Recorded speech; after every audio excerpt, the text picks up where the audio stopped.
Luke Cornett, defender of the baskets and innocence. Yes. Wow.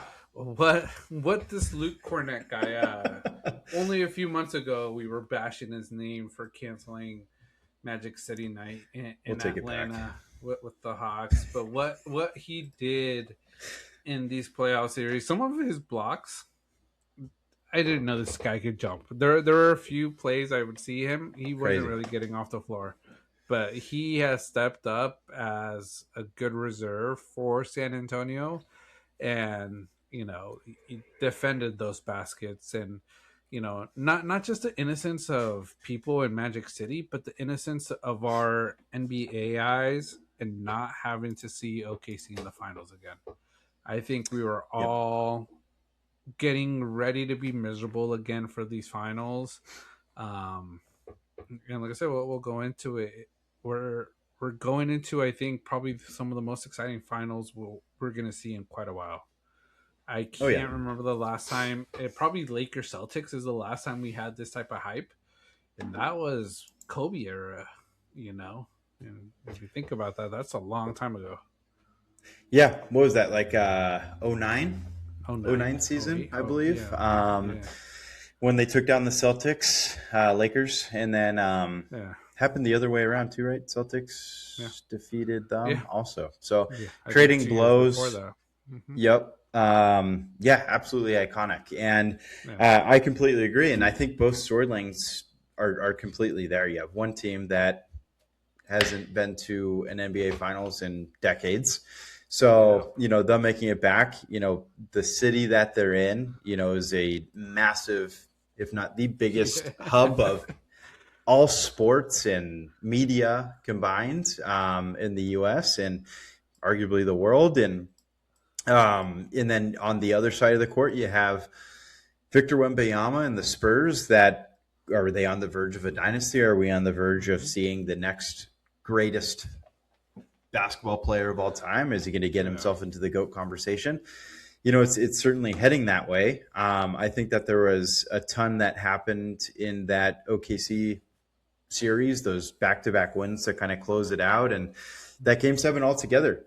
The grit that went into it, the blocks that Cornette had were insane. That one, at the end of the game against Hartenstein was absolutely insane. It was awesome to watch. It was impactful, arguably saved the game. It turned out to be really a hero of that. The emotion that went into Wemby at the end of it, but not even that altogether. Like the side, the team altogether that the Spurs have with, Castle, Stefan Castle.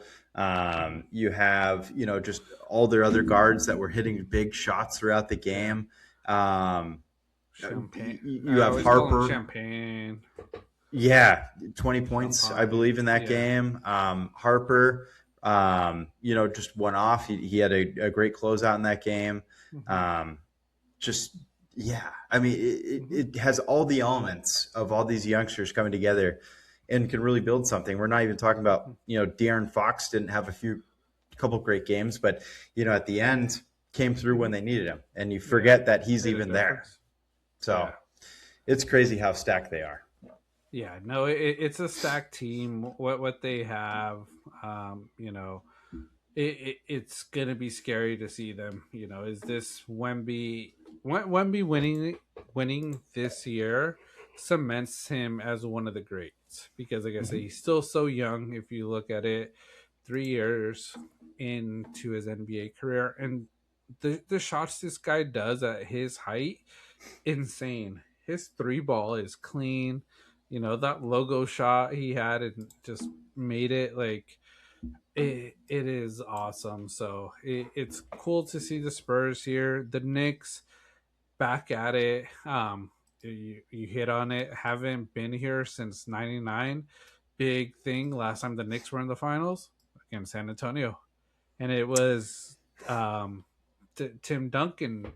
Pretty much a young rookie, or a few years into his career, helping this team go and win against the Knicks. So a rematch of the 99 final, it's going to be electric. I think it's still the same type of storyline. The the veterans on the Knicks, Brunson, where it was the Latrell Sprewell, Mm-hmm. that core group there, Ewing, but then the young guy, Tim Duncan. Now it's Victor Wembanyama, in the Spurs. Just a young team. How they got so many top draft picks the last 4 years, I think it is. Mm-hmm. So lucky because, like I said, it helped them get to this point. But I'm excited. New York needs New York needs a change. They need to start winning in a sport because they haven't won in a sport in so long. And the Knicks doing it's just storybook. Yeah, no, it sure is. It's storybook. It has the setting for everything, and again, you talked about it. I think that I'm just so pumped that OKC is not there. We don't have to listen to OKC dynasty talk any longer Yeah. after just their one championship game. I do want to talk also about how terrible Chet Holmgren was in that game 7. Yes. He was awful. He is honestly the most passive 7-footer I've ever seen in my life. Like, I, I heard it today from somebody. He needs to go somewhere that is known for historically short people and just live there for a month to realize how tall he is. Just Yeah. come back and realize, his surroundings and where he's at, because Yeah. he does not use his size. He would try these weird hezzy moves, pass it back out. It's like, dude, you are 7 feet tall. Yeah. I don't know. Do something. I think he had 4 points, 4 boards in the game. Yep. Yeah. It's just, you That's can't collapse like that. And they just paid him, right? I don't know. Yeah, Did he get an extension? I think he might have. He I might think have. before this season he got paid. Yeah. But yeah, what he did, and it's like Wemby has his number. This guy was scared of Wemby. He probably saw the videos of Wemby pissed off when they were back as kids winning it over Wemby and how angry he was. He knew Wemby wasn't going to stop. But it's like I said, not taking anything away from Wemby, but Wemby ain't Shaq built. Wemby ain't Mm-hmm. fucking Robinson built. Back in the day, No, Robinson was pure. I saw a video of him when he was in the playoffs. That dude was pure muscle, man. shredded. Like, Yes. and at that size, like if you Holmgren, Wemby should be scared of a guy like that. Mm-hmm. Dwight Howard, he's not. Wemby's not built like that, so it's like you have the same advantage. You were just scared. Wemby has your number, and it's unfortunate. I think OKC may look at trading him because like he's not the guy. He's not that big 7-footer. Yep. If they want to be successful, they got to make a move. And there's a few youngsters out there. They got 2 first-round picks. Rumor has it they're going to try to trade up pretty high into the draft. Um, Mm-hmm. like I say, well, could they be back in the finals? Maybe, but this flopping ball looks like it's going to be ending for Shea. So we'll see if he continues doing what he has been doing. Yeah, no, absolutely. And yeah, good. Just quickly going back to the Chet deal. Perfect timing for him and Oklahoma City. They are about to jump into his contract that is 5 years and $239 million. Literally starts next season. So it can reach up to 250 million with add-ons. So you guys owe him a lot. Bummer, dude.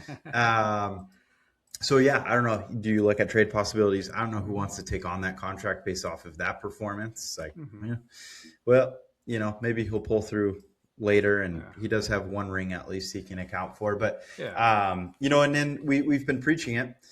What is Shea without the fouls? And in these last 2 games, we didn't see quite as much of it.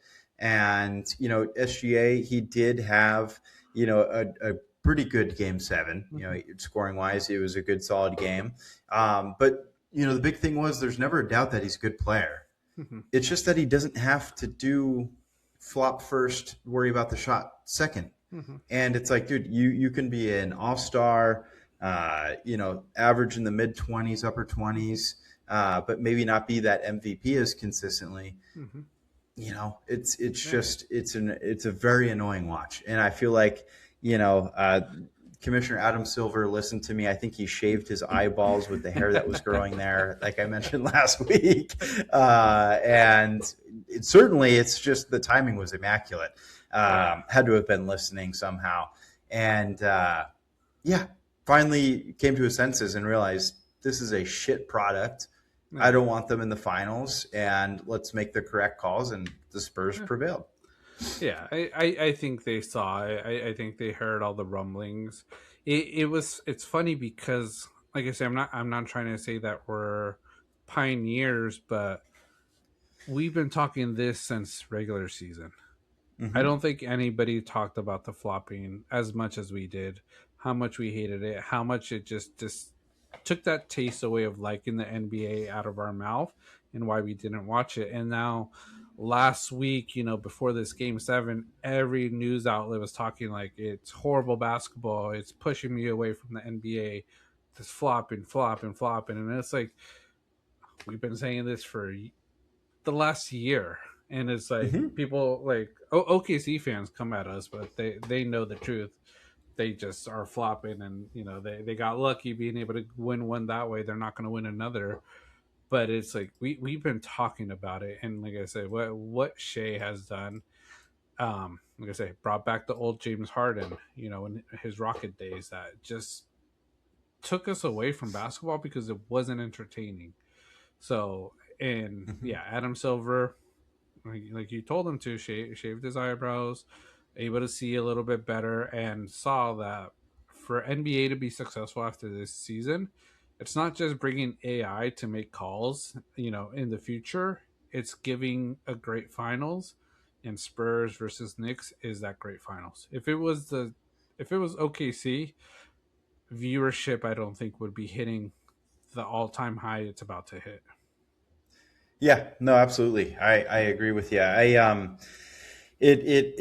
mean, seeing all this does make me want to go back to a couple of our videos that we had mid-season where we had just a posse of Thunder fans attacking us from all angles. Really pissed. We certainly struck a nerve. But I would honestly love to have one of those moments of Thunder fans come out to Yeah. play because yeah, I mean, we told you, and here you guys are with all of us, Clippers, Hmm. Warriors fans. Welcome. Yeah. Welcome to Cancun vibes. Because quite frankly, yeah, I mean, we were giving the hard, honest truth from early on, and Yeah. it's a crap product. Everybody kind of caught on to it, and now there's a bigger lens on the game. And I think, actually, I know we finally have a finals that is going to be old school basketball. Hmm. I think that It is. I think Knicks fans bring it. I think that they're all old school mentality there in New York, and I appreciate that. And then Wemby and the rest of the Spurs, Hmm. nitty gritty, just Hmm. let those random, hatred towards other players that vibe just runs deep in their blood. So Yeah. it's old school basketball, and I Yeah. think that just both of these historical franchises bring that on. So this is going to be freaking awesome. It's going to be a good finals. Finally, we Yeah. can say that about basketball. Yeah. Yeah. The Spurs are bringing some of that Popovich era, which was amazing Mm-hmm. basketball. What he brought. I think the coach is under the Popovich tree, right? He sure Isn't is. he? Yeah. No, he's Yeah. handpicked by Pop. Yeah. Sounds So like it's Doc like, Rivers already too. yeah. Yeah. It's all bad. After all that yelling, Yeah. but it's like, yeah, this is gonna be a great finals. Yeah, I think we got to go back, pull up some of those clips, and like I say, we always do this. We call ourselves Banter on the vibe, on the rocks, and the vibes, because we banter about this stuff. But we've always seen for so many years, even before we started this podcast, that a lot of our banter takes that we would just talk smack about would come to fruition. Mm-hmm. And we've seen that Yep. for the last year, all the KC talk we've had. Now, OKC Yep.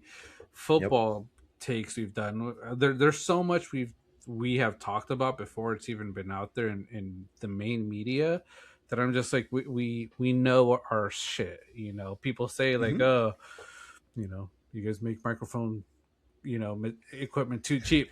It's not that cheap, and honestly, look at Yep. all our stuff. We've been talking about this for a long time. So don't be saying we're just saying it because we're here trying to rage bait you guys. It's just honest facts that we think about your guys' teams and what we know about sports. Absolutely. Yeah. And I get it. Sports is about defending your team. Mm-hmm. But sometimes you honestly just need to face the music. And I I face it as a 49ers, Giants, Warriors fan all the time. And I will happily admit it here on the podcast, just for all to see that, I made a freaking 10 booklet of what Kyle Shanahan's book should be called. Like, believe me, I'll take one for the team, and go after my own people. But yeah, it's just part of it. It's banter. But I'm happy that we're able to kind of discuss these things, John, and kind of our predictive, topics that we talk about. It's like, dude, there's no wonder it's kind of following up as we Mm-hmm. headed into Banter on the Rocks. And it's just really fun and lively to kind of see it happen. But again, bantering is what we're all about, and that's what we're here for, and we appreciate it. And I think that we do need to have a little on podcast banter go on, John. And I think we need to pick sides for this finals. Yeah. I haven't done much thinking, but I'm okay either way. I'm okay either way. I think I've been thinking about it a lot, and I like both teams. I've talked a lot about the Spurs, like Wemby. I talk about the Knicks, the fandom. Um, I think I made a decision earlier today, and I wasn't sure what your decision was, but I'm going Knicks. Love it. Okay, that's Knicks. great. And I think they win it in 6. Is my prediction. Knicks in 6, and it rhymes. It's going to be a good motto for you, John. I'm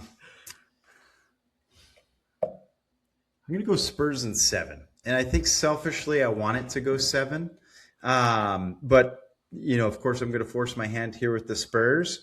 Again, I wouldn't have minded each side because I truly enjoy each of these teams, the players that are on them, the supporting casts of each team. The rosters are very well put together. I love both coaches. I talked very highly of Mike Brown last episode. Certainly the Spurs head coach is absolutely phenomenal. They have a true gem with their head coach, and he's going to be there just the Spurs way. He'll be there forever.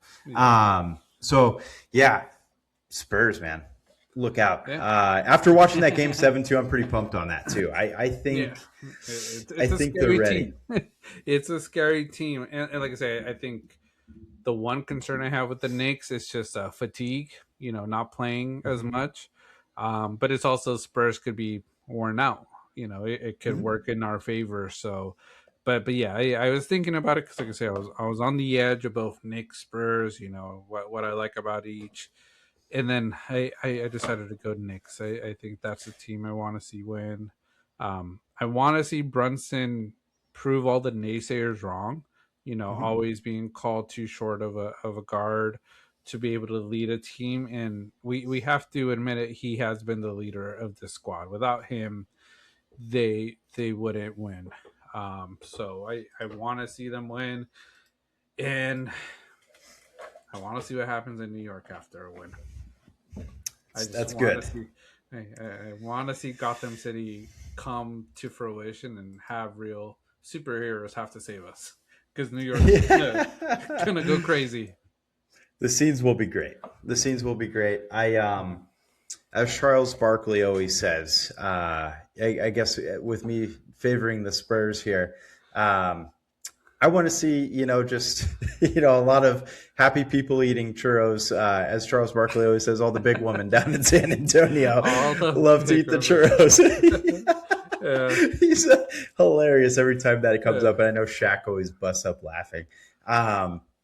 No, but I think that the Spurs team is going to be a fun watch, and I'll happily root for them too. represent the West. Of course, Wemby. I'm a big fan of Wemby. I think he's really good for the league. I Yes. think that his mentality, not only his stature and just how unique he is physically, Yeah. it's just, you know, just the tears that even came down his face. You can tell how much it means to him. That's not Yeah. happening with every player. Yeah. So, yeah, phenomenal storyline, no matter how you look at it on both sides.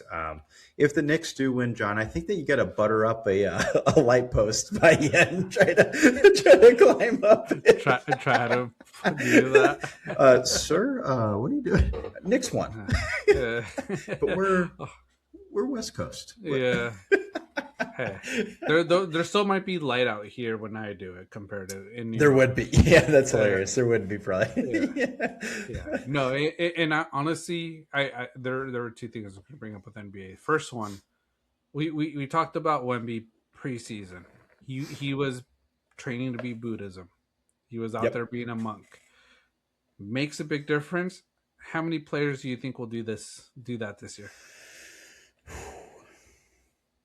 I could honestly see like much of that Spurs team join him on a trip over there in the off season. I could see that happening. Um, I could. Why doesn't a guy like Chet Holmgren try to do that? Right? Go You should. recenter your mindset. It's. I think that a lot of people could put that to really good use. It's just all about what mental strength and Mm-hmm. just having that Yeah. mindset and patience and Yeah. you name it. So, but I think that's a great point, John. I think we see an uptick. Maybe if they don't choose to do that path, I don't know. Like, what other alternatives are there to ayahuasca trips and dark caves? It depends Yeah. on how you look at it. Yeah, it's sort of that type of thing where you get the same benefits, but you're just not on a trippy drug. Where, like I say, I sent you the video of seeing just normal people doing this for their own well being, Oh and yeah. what I told you, I was like, if I was single, had no kids, had no wife, just a job, and I'd probably go do that for a few months, just to sort of reset myself, build that the mental strength that you need, because yeah, it looks intense, man. Like I said, when we saw Wemby do it, it looked intense. Some of these videos I see looks very Mhm. intense. So but I just was I was just curious what you thought if others would do it. I think others should. Chet should be first one. He should be there over already. He should take the long course and be there the Yeah. entire off season.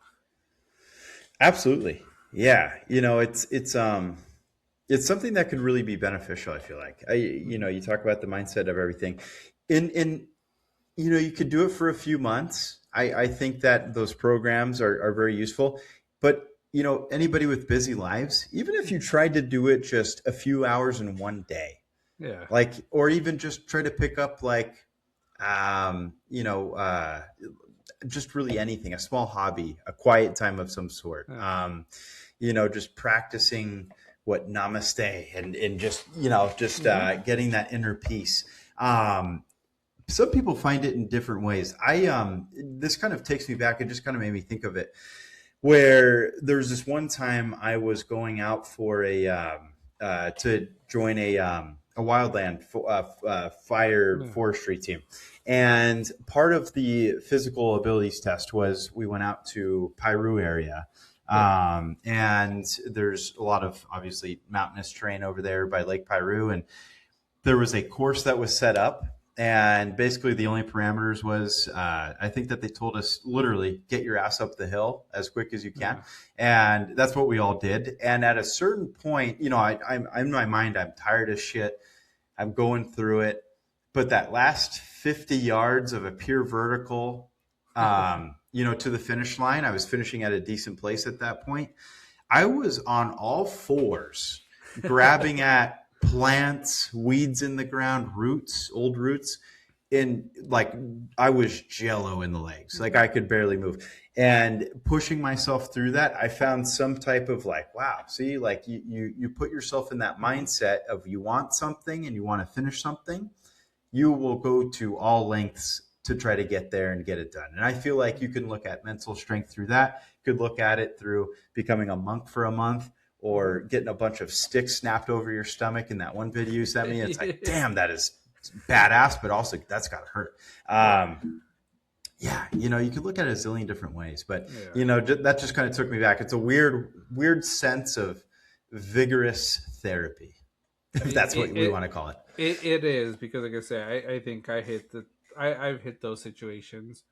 For me, I think it was when I did the Dopey run in Florida. So that's where you do a 5K on one day, a 10K the next, a half marathon the third day, and a full. So I think it totaled like 40 plus miles. And it was sort of like, did the first three fine, but the full marathon, like I hit a certain point where I was like breaking, but I kept on telling like mentally I was like pushing myself hard, and honestly crossing that finish line I had like tears in me, because I was like, I did it. Like, not many people could say they did it, even with my body like giving up. My legs were shot for like weeks, but I was like, I did it. I felt so accomplished, and it was this like high I got because I felt so energized after that run, even though I was so much pain after. But yeah, it's that mental strength and mental mindset that you need to have. And like I say, you can tell Chet probably doesn't have it right now. Wemby's there. Wemby has had it. Even with the losses, he still is very, centered. And I think honestly, his one when he was it punched a player or like swung at a player, elbow, yeah, elbow after the last rebound. round, yeah, against Minnesota. I think he probably got a call from the monks, and told him like, hey Wemby, remember, go back to your training. And ever since then he's been really centered, been really focused. So I think it's something great, and like I say, I wouldn't be surprised to see others do it, because like I say, it really changed Wemby and made him a better player this year. Yeah, elbow strong, mind stronger. Mm-hmm. I think that's what you gotta just think about. Yeah, you probably heard it. That and probably I also heard Greg Popovich kind of got after him on that too. Probably just called him a slew of names and said, "What the hell are you doing?" But it seems like Pop has been such a great advocate for him too, and I think that's why it was such like a dream destination for a player like Wemby to land there. You mentioned Robinson, you mentioned Tim Duncan.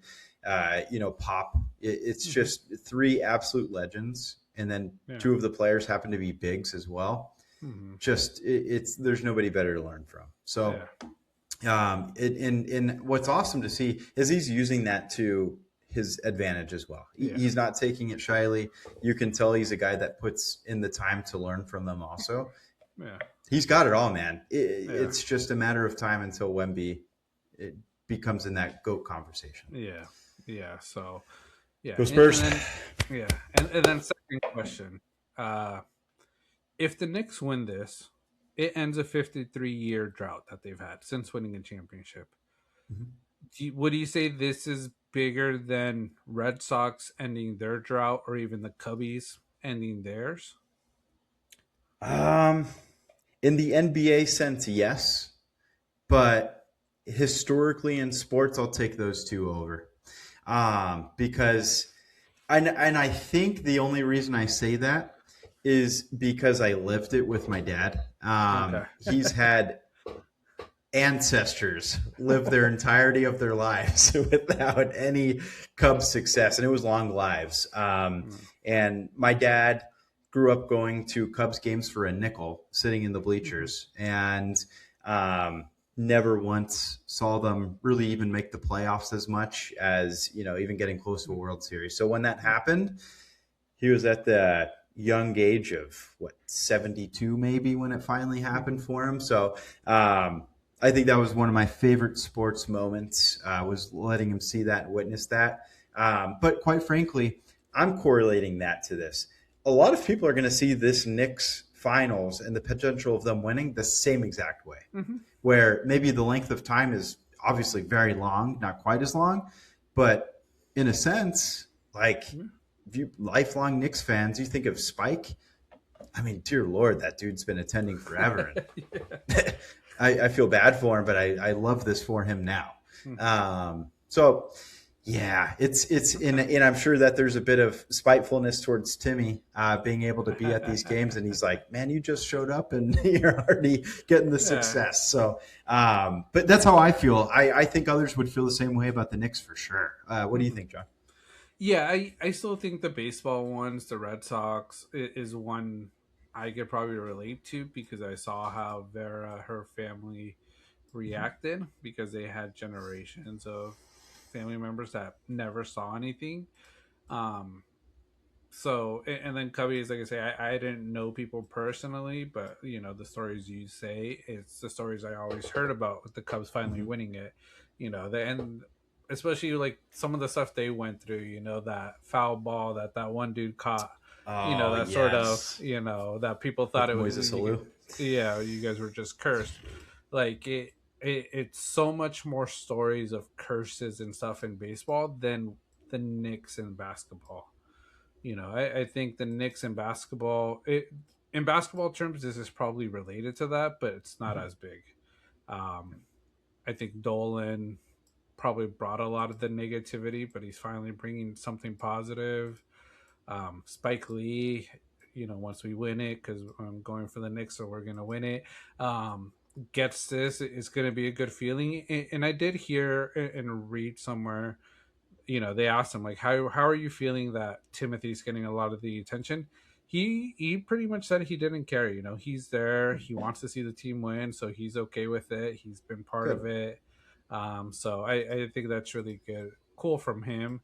And like I say, Timmy, like you can't call him a bandwagoner. His lady maybe, but Timmy, from photos I've seen, he's been a Nick fan since a small kid. So Yeah. true fan.